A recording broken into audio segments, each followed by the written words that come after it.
Hey guys, Big Time Collector 01 here, back at it again with another action figure review. And today, we'll be taking a look at the DC Multiverse Target exclusive Batman of Zur-En-Arrh. I got this guy at my local Target. They're starting to hit Target shelves right now, along with Ultraman and the Mega Figure Clayface and Titan Joker. This guy looks crazy. I don't know much about the Batman of Zur-En-Arrh, but I've always liked the costume, as weird as it is with all the purple and the red and the yellow. But everyone likes, a lot of people do like this costume. I do like it myself. I never really read a comic with Batman Zur-En-Arrh in it. I have read Batman Rip or Batman R.I.P. where this is from, but I don't remember Batman of Zur-En-Arrh being in it at all. Here's the DCPI if you want to, pick it up yourself. And, you got the name on the side again. On the back, you got an awesome image of the figure, which will also be the trading card. You have other figures at the bottom.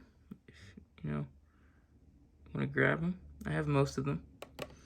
But I've also noticed something on the image that we don't see on the figure. And it's not the thing he's standing on, and I'll show that off in the trading card. So, yeah, let's get to it and crack him open. Before we take a look at the figure, let's take a closer look at his accessories. He comes with your basic DC Multiverse stand. And then he comes with a trading card. So, the difference I saw from the trading card from the figure is that it has a different head to it. As you can see, there's more stitching on the head if you look close enough, and his teeth are showing. We don't really see that on the figure, do we? No, we don't. So, is this going to be a variant down the line, or is that just a scrapped head that we're never going to see? I don't know.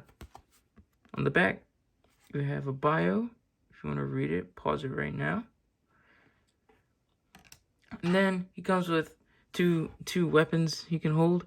He has a baseball bat, for the Batman. Love the texturing on this. I love the sculpting. It looks really nice. You got, got the studs over here painted nicely. They could have been painted more all the way. Like, it's just like the tips are silver, but like then, then like around it is just brown. They could have, painted all the way silver. And good luck trying to get anything in his hands. They are super stiff, so I can't get this in there without heating the hand up. I'll do that in a little bit. And he also comes with this knife. Nicely sculpted. I like the paint on the silver, and you got the wraps here. It's flexible. It's more flexible than the bat. Let's see if it has an easier time in getting it in the hand than the bat, because yeah, I'm going to have to heat up his hands. These hands are super stiff. So yeah, let's take a look at the Batman of Zur-En-Arrh. Now, taking a closer look at the Batman of Zur-En-Arrh. I know that's such a long name, but it is very necessary. You have a nice head sculpt. I really do like this head a lot. I hope to see some reuse out of this head, because it's a really good, like, basic Batman head sculpt. You got like you got a nice face sculpt to it. Gotta adjust the camera a little bit. But yeah, you got a nice face to it. I do like, the expression. I really do hope to see this reused in black instead of purple, because it's a nice head. I do like it. It's a really good Batman head.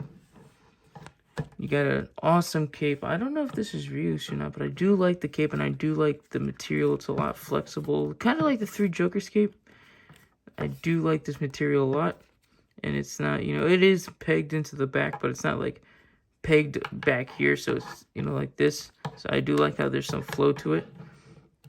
Looking on the torso, this is the best chest emblem I saw when I picked it up, because all of them had all the ones that I was looking through had some sort of paint slop on it. I mean, this one isn't the best. You can see some yellow speckles on it, but it's not that bothersome. But with those speckles, I mean, it kind of gives the figure some character to it, because this is like a stitched up suit. To be honest, I kind of forget which, how the Batman of Zur-En-Arrh works. To be honest, is it like an alternate universe, or is it like, a different Batman? I forget, but this is such a cool design. You got the red over here. You got these very stiff plastics over here, so it's gonna poke you at the shoulders over here. But you got nice sculpted stitching. It would have been nice if they were painted, but I'm glad that they, sculpted it there. Got the yellow arms and then the purple gloves. Got a yellow belt with the purple trunks. More stitches on the legs. Looking great. I do like these boots a lot, and you see the laces sculpted in. Overall, really good figure. You got a lot of good sculpting on it. Lots of different colors and, different, everything. This is such a different Batman, and I just love it. A lot of people really do like this Batman. I don't know, again, I don't know much about the Zur-En-Arrh Batman, but I do know that this costume is weird, but really cool at the same time. So let's get to it and take a look at his articulation. So taking a look at the articulation, we have the head. It can look up that much. It can look down that much. It can look side to side. And you got some head pivot. Really good head pivot, actually. The shoulders move out that much. They move down. They do rotate 360. You do have a butterfly joint. You do have a bicep swivel. Double jointed elbows. And then the wrists do hinge and they do rotate. And then the torso, this is one of my minor gripes about the articulation. The torso, the upper torso does not really want to crunch. That's all you're going to get. And then back some. But it does rotate very well and pivot. But it doesn't really like to crunch. The lower torso crunches more and back some than the upper torso. So that's a good, compromise. The hips kick out that much. He can actually do almost a full split.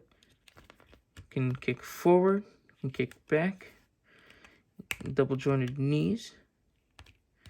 Ankles do move down, they move up. He does have some resemblance of an ankle pivot. And then he does have rotation and toe articulation. On mine, the ankles are very loose, and the figure does tend to like fall over on them, so the stand is gonna come in handy. See, measuring this Batman out, it comes to around 7.5 inches tall. Pretty tall figure. Here's the Batman of Zur-En-Arrh, next to two other Batmans I like from McFarlane Toys. Here he is next to the Rebirth Batman on the left, and on the right, he's next to the Three Jokers Batman. And I really do like this head sculpt on this Batman, so I really hope to see it again, because it just makes a good base default, Batman head. And I do like this cape too. I really do hope to see the head and the cape be reused, because they are both very nice.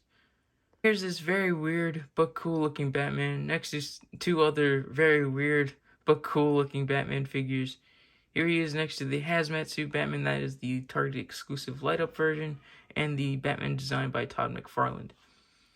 I mainly got this Batman to do like a Hall of Armor Batman style, just with different Batman figures.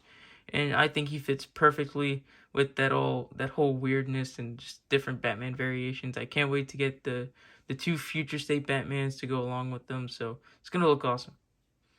And here's the Batman of Zur-En-Arrh next to a very weird looking Superman. This is the Superman from Dark Knight's Death Metal.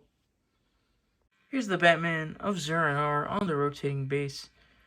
I got the weapons in there in his hands. I did have to heat them up, but hopefully, they, widen the hands out over time, so when you take him out, his grip is a little wider and they fit in easier. I don't know, that happens with a few figures of mine when you keep when you stretch out the hand out for too long. But yeah, this figure's pretty cool. I do like it. I do like the paint, the colors on it. Like, it's gonna stand out on any shelf because it's just such a wacky variant of Batman. You got all the reds, the yellows, the blues. Or not blues, the purples. I mean, it's just gonna stand out, and I like that. I like it when a figure stands out on your shelf.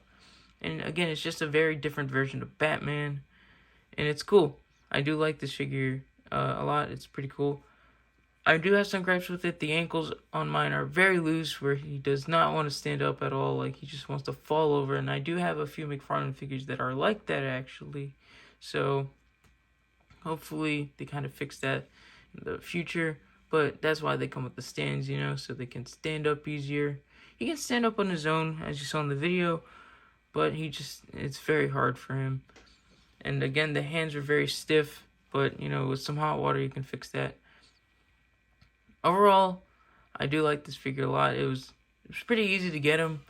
When I got him, the pegs were just full of the Batmans, and you know, I went to Target the next day after I got him, and they still had like 1 or 2 left. So if you want to go get this guy, you know, go to your local Target right now, or any Target to be honest, because it is a Target exclusive, and you'll find him up on the shelves along with Ultraman and the Megafig Clayface.